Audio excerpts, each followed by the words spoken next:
Good morning, everyone, and welcome back to my channel. It's Terry. Today, of course, I'm going to grab that, but I wanted to point out a very nice surprise to me, which is right in front of it. This big plant that is in this pot right here, which is this plant. Cattleya Mrs. Mahler Memorial Fred Tompkins. I got this plant a year ago from Hauserman. Can't remember which month it was last year in the summer. It was either Orchid Fest or at the Christmas party. But this is the size of the plant. This is got some Tigrina in it, maybe some Guttata, and I could have bought a smaller plant, but I chose to buy a bigger size plant because I have had a history with Guttatas and Tigrinas and any bifoliate Leopoldii. Those plants have proved very difficult for me. They grow wonky initially. Wonky meaning they don't grow upright, they grow curvy. They eventually grow upright, but it takes several growths. I mean, you can kind of see at the bottom how the canes go, I mean, it's like a curve. It doesn't grow straight. And I think, for me, the only way that I can be successful with these plants is when I buy them blooming size. So, I bought this plant last year.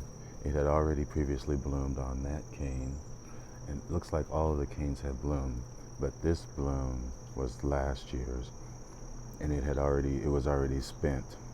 But I bought the plant anyway because it was really a big plant, even though I was dubious and skeptical as to whether or not I would be able to produce new pseudobulbs that would be equal to or blooming size. So these canes have been growing, both of these canes have been growing all summer. The plant has been out here getting lots of sun, watered daily, pretty much. It will need a repot come next season. But yesterday I looked inside and I saw sheaths buried deep down. Today I come outside.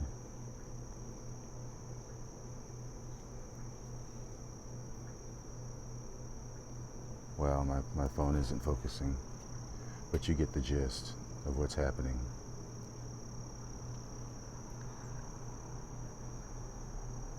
Those are buds peeking out.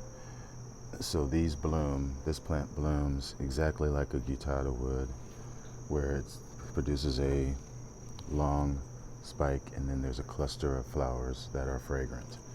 And this plant is very, very fragrant. In fact, I've seen these on eBay from Sherman TP, I believe. He's out of Wisconsin on eBay. I saw them earlier this summer, and they were blooming size. Well, they were as big as this. So they're around. But this is what I'm bringing around over here today. Of course, this is the queen of Angraecums, my Magdalena. Actually, looking at Fred Hillerman's book, which is the Bible, he says it's pronounced Magdaleni, I guess. So, in its natural habitat, that is what it says. This is Fred Hillerman's notes. Growing at moderate altitudes, semi-terrestrial, partly shaded by small trees, but also exposed to very bright light. May be beneficial to receive a chill at night, although I think all of my plants prefer a few degrees to 10 degrees cooler at night.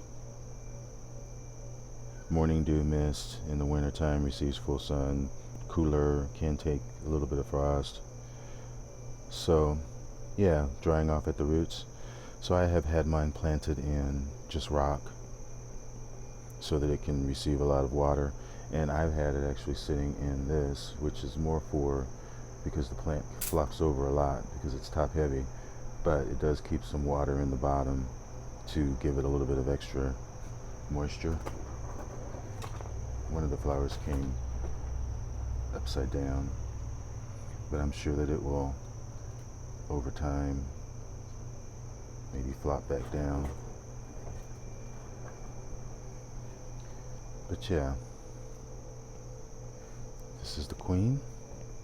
My king has seen better days. He's probably on his way out of my collection, so I'll be looking for another king. It had scale really bad, and I had to really use a lot of intensive actions to get the scale out from beneath the fans that were the scale can get way in there, and you almost have to take the full leaf off to get to it. But that's all that you have to, that's what you can do. That's what you have to do. These flowers are very, very thick substance, sparkly, glossy, just like a gardenia. And the fragrance is really the same. It is fragrant now. Yep. But it's probably going to shut off here shortly because I'm sure this is still left over from the night fragrance. I can't remember if this has ever been fragrant during the day. But the way that I grow this primarily is as much sun as I can give it in the summertime. As you see, it does have some shade from some of the overhang, but it's more or less getting full sun, at least in the morning and up to noon. Over the winter time, it gets cooler temperatures. It sits in the window. It does get misted daily, but very little water otherwise. Maybe once every 2 weeks, maybe 3 weeks, but that's pretty much it in the wintertime. But it does get that full-on sun, and it does get cooler temperatures. It sits right out in the glass. So yeah, sorry for such a long video, but if you've enjoyed this video and are enjoying my series of An Orchid a Day, press the like button.